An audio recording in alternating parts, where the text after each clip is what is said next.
Baada ya kumaliza chuo, mahusiano mengi yanavunjika kwa sababu hizi 5. Please usahau kusubscribe channel yetu kwa mara ya kwanza na kutufollow pia. Namba 1, mapambano ya maisha baada ya chuo. Baada ya chuo, wengi huingia kwenye harakati za kujitafuta.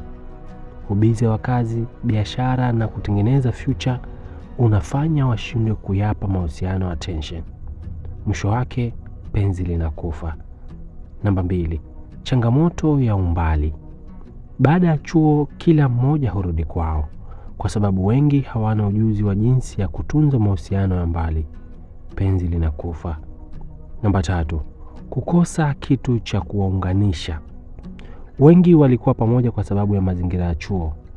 Masomo yakiisha, kila kitu kilichokuwa kinawaunganisha kinaisha pia. Bondi inavunjika. Namba 4, kukosa maandalizi. Wengi hawakuwa wamejiandaa na hatua ya maisha baada ya chuo. Hawakuwahi kujadili future ya mahusiano yao. Namba 5, kukosa mwelekeo wa baadaye.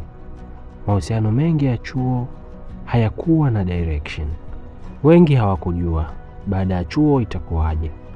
Na penzi lisilo na direction mara nyingi hupotea njiani. Naomba uniambie, mahusiano yako yaliwahi kuvunjika baada ya kumaliza chuo? Badilisha fikra, badilisha maisha. Umakini unahitajika.